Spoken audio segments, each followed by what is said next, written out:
Welcome back to the Abundant Culture Podcast, where business owners like you come to learn how to grow the valuation of their companies so they can sell in the future. On this show, you'll learn how to sell for top dollar and invest in profitable businesses around the country. Now, here are your hosts, Jazz and Joe.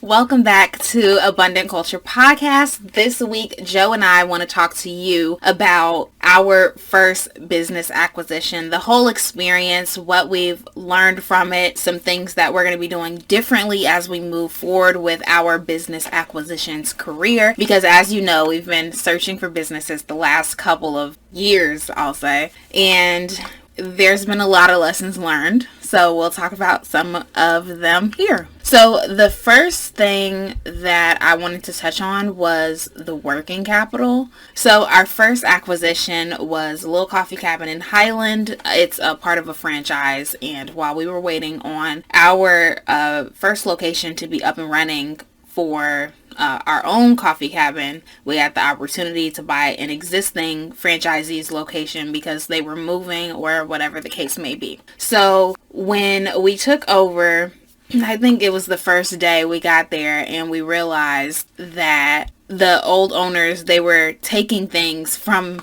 the business. And one of those things was like the cash in the cash register. So, we have to run to the bank real quick and, like the cash exchange pouch in case they need to swap out dollars and coins and stuff like that. So like we're, scrambling around at the last minute because we didn't know that we needed to bring the working capital into the deal. And if you don't know by now, working capital is basically just the money that you need to actually operate the business. Like if somebody pays cash for a coffee, then we need to be able to give them change back. So that will be considered the working capital. Did you have anything to add to the working capital part? Yeah, another thing I did want to add is one of the things that does help with that working capital component is making sure that you really know the people that you're buying the business from.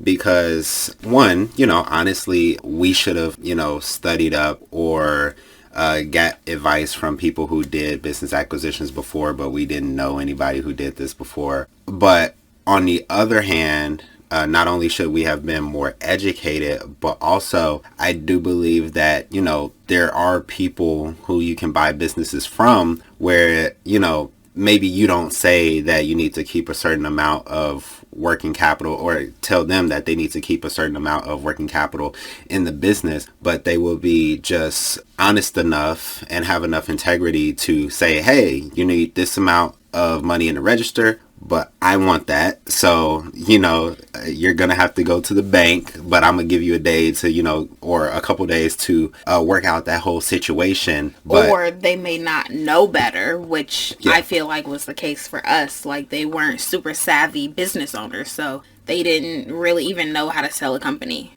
Yeah. So, I mean, the two things, just make sure that you're buying it from somebody who understands those different components, because I think the best transaction is a transaction that an owner can actually help guide you through and they actually want you to succeed. So, it's easier to buy a company from somebody who has sold a company before because they kind of know how certain things are. You don't have to educate them as much and they may actually help with educating you. But if you can't do that, just make sure that you're a bit more educated on working capital and things of that nature. I think the very unique thing about me and Jasmine is that, we learn business from the School of Hard Knocks. I don't have a MBA from Harvard or any prestigious school, nor do I feel the need to have one because I've met plenty of people who have those different types of degrees who haven't accomplished what we've been able to accomplish in business. So not to say take anything from that degree. It's something that's, I think, very valuable. However, there are some things kind of like working capital that you might have to learn the hard way. However, whenever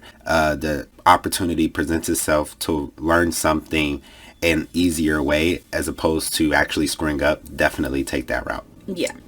So the next topic is that we learned from our first business acquisition was to make sure that there is a list of assets included in the sale. So this should also be outlined in like your purchase agreement contract, and just, as a separate kind of document too. And I was recently reading a book about exiting companies, and in the book they mentioned that not only should you have a list of things that are included in the sale, but you should also have a list of things that are not included in the sale. So for example, with Little Coffee Cabin, when we got there, we were switching over cookies.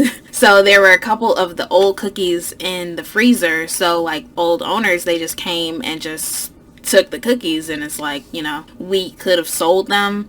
Even though we were switching over, we still could have sold like the product because it was still a good product to consume.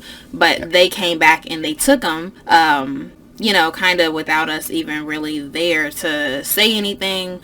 There were a couple of like little things too, like decorations and stuff. Like if you're gonna take something from the business, then it needs to be gone by the time the person is coming to do a walkthrough of the business to know what's included in the sale, and which definitely includes inventory.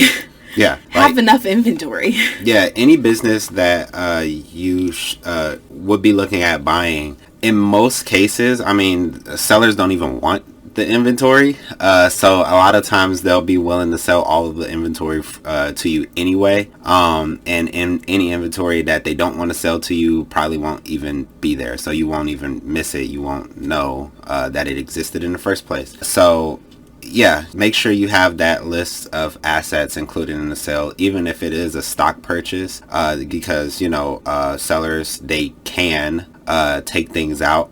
However, most of the business owners that I've spoken with, when they want to sell a business, they want to sell you a business down to the staplers. They don't really want to take anything. Now, there are certain occasions where something might have a certain amount of memorabilia to it that the business owner might want to keep because of it has a sentimental value to them. Those can be things like certain art pieces. It could be, I think a lot of times it's art pieces. Is usually not equipment from what I've seen, but like, maybe they have a trophy on the wall, and instead of, leaving that trophy with the business, they feel like they earned the trophy and it should come with them. And everything's negotiable. As a buyer, you just have to figure out what adds value to the business, what doesn't add value to the business. And it's absolutely okay to, if a seller wants to take something off or from the business, that you basically just put a value to that asset and then just deduct it from the purchase price.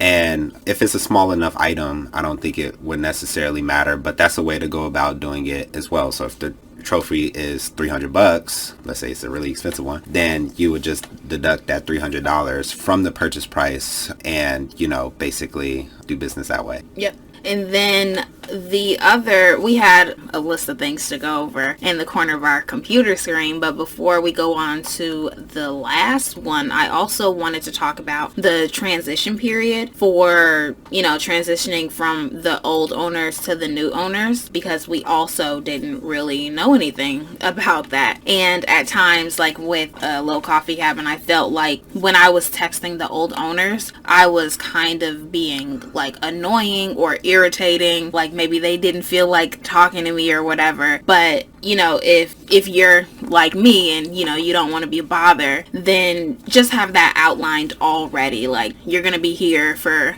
a week, I can call you for up to a year if I have any questions. Like, make sure that the transition period and what will go on during the transition period too, make sure that's all outlined, like in the purchase agreement. Maybe we should do an episode on what should be included in the purchase agreement. That would be really good. Yeah, that would be really good. We might need to get an attorney on for that. Yeah. I think we got the guy. Absolutely. But yeah, I just wanted to bring up the transition period real quick. Did you have anything to add to that point? No, I think you hit the nail right on the head. Just really, when you're buying a business, it's about bringing up all the little skeletons in the closet as soon as possible. I don't think there's anything right or wrong that you can do in a transaction. Well, there's a couple things, but for the most part, because everything's negotiable, there's usually not many wrong answers. But I think communication is key. Like, talk about things that might not seem to matter, which is a conversation me and Jasmine had earlier today, where, the way I like my LOI to be written, or my letter of intent when I want to purchase a business, I want it to talk about all of the main points that me and the seller might disagree on. I want to get that out of the way as soon as possible, and then basically agree on the larger points first, and then funnel it down to the smaller points where you're not talking about huge amounts of money. It's more so of like, it's a transaction of a couple $100s as opposed to a few thousand or hundreds of thousands or millions. So yeah, it's just a communication thing. Just make sure that I would rather over communicate than under communicate. I have a very bad habit. Well, I used to have a very bad habit of communicating the bare minimum just to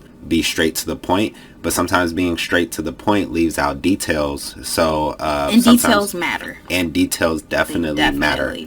So yeah, if you ever feel like you're over communicating, add a sentence on. You can never be too safe in that regard. And I think whenever you're buying a business, which most people will never really get the chance to, but whenever you are buying a business, the person selling the business, that's something that they're passionate about. So they don't mind talking to you about it for 2, 3, 4 hours on end. I've had meetings where I had a chance to ask 1 or 2 questions, and the seller just basically rambled on for about an hour and a half, answering the 2 questions that I asked and the other questions that I never got a chance to ask anyway. It's like when you ask somebody about their kids and they just go like crazy. I probably talk about my nephew Carter as much as people talk about their business or their kids, to be honest. Yeah. So yeah, over communicate. Don't worry about it. It's not going to make you look bad or make them feel uncomfortable. Selling a business is a very complicated process, and it definitely does take a while. Even when you get more experience, I have an advisor to my fund. He's, helped buy and sell many dozens of different companies, and the process is still long with him. And if it's long with him, it's going to be long with somebody who has never done it before. So just expect it to be a tedious process, but you'll get better and better at it as time goes on. Yeah. So the final thing we had on our list to talk about for this episode is amortization. When you are structuring the loan, or, however the deal's being structured. But the mistake we made with A Little Coffee Cabin, our first business acquisition, was putting the amortization on 2 years. 2 years was not enough time. Yeah. I mean, we were able to, get through it, and we were able to renegotiate when COVID came around, because, everything was just so much harder. But 2 years was not enough time. Even what we renegotiated, it still is not enough time. So it definitely impacts the business, because, that's money we could be putting back into marketing to grow the business even more. Yeah. The amortization is not the most efficient use of money. And honestly, I would say the longer you can amortize something, the better. You can talk about the deal structure, kind of, what you were thinking about the other day. Yeah, so there's a deal that we're looking at right now where the guy, he doesn't really need a lot of money up front because he has another business that he's running. However, he does want to retire within the next few years, and I don't know what he meant by a few, but he said a few years. In that situation, you can do some creative things when it comes to amortization and balloon payments, because at the end of the day, the shorter the amortization of a loan is, the less cash flow you're actually going to have available, kind of like Jasmine said, to put back into the growth of the company, marketing, sales, and different things of that nature. And cash flow is king. So you want to have as much cash flow as humanly possible. A lot of people, when they make a purchase, they want to pay it off as soon as possible, which, in certain situations, I don't think it's a problem. But when it comes to buying an asset, a cash flowing asset, you want that amortization to be as long as possible, because you have more cash flow the longer the amortization is. And the thing about it is, the more cash flow that you have, if you want to pay something off quicker, you have more cash flow that gives you the option to do that, but you're not forced to do it. And the amortization schedule is what forces you to pay something off in a certain amount of time. So a deal that I'm looking at, kind of like I said, the guy wants to retire in a few years, but he doesn't need all of the money up front. I think he's actually pretty well off with the other business. So one of the things that I was thinking about offering him, hopefully he accepts it, but we can amortize the business over a certain amount of time. And honestly, depending on his situation, the amortization might not matter very much. So I can maybe go to him and say, hey, I want to buy this business from you. On the day of close, I'm going to give you this much. However, I want you to seller finance, owner finance a certain portion of it. And let's just say for the sake of easy numbers, it was $100,000. It won't be $100,000, but let's just say it's $100,000. And, I want you to owner finance this $100,000, but instead of getting it all within a few years, I want to amortize the payments over the next 15 to 20 years. I don't know if he will accept 15 to 20 years, but you never know. We could try. Yeah, I mean, everybody just has to be flexible at the end of the day when there's a business being sold from the buyer and the seller side. Yeah, so I can say, hey, I want to amortize the payments over 15 years, but since you want to retire within a few years, you're probably going to want everything paid off. I want to give you a balloon payment, which a balloon payment is just, it's a lump sum of whatever balance you have left. So I can amortize payments over 15 years, but then I can go to a bank, refinance the company and give him his balloon payment within maybe even 5 years. Or, in some situations, you can even do it shorter, just depending on the situation and how much you're going to reinvest back into the company. But yeah, you want your amortization to be as long as possible. But a lot of people think if I make the amortization long, that means they're going to have to wait longer for their money. And that's not the case. You can actually you can get the best of both worlds with a balloon payment if it's an asset that you can refinance. So yeah, and that's what I wish we would have did with Little Coffee Cabin. We still could have had, I would have said, a 15, 20 year amortization, but then I could say, I plan to refinance you out in 3 or 4 years. Or even if we're not doing a balloon payment, just to have at least 5 years or something as the amortization. Yeah, because like I said, you want cash flow. At the end of the day, cash flow. And you saw that during coronavirus. Nobody cared about the value of whatever business or whatever asset that you were holding. It did not matter. Whether you were in stocks, whether you were in bonds, whether you were in private equity, if you were in real estate, the value of your asset did not matter, not one bit. What mattered was that you had cash flow coming in enough to, one, pay the expenses on the asset, but two, hopefully pay your personal expenses too. And as long as you had that, it doesn't matter if somebody came along and said, oh, your real estate is only worth $250,000 and not $500,000. Well, it doesn't matter because you're collecting enough cash flow from that real estate to cover all your expenses. So their opinion on value, and that's the thing, cash flow is universal. Value isn't universal. So whenever you're able to increase your amortization so that you can increase your cash flow, you should do that because that cash flow is not someone's opinion. Your value will always be somebody else's opinion. So that is all we had for this episode of our lessons learned from our first business acquisition. We hope you enjoyed it and you learned something, whether you're a buyer, a seller, or an investor. So thank you for listening and we'll see you next time.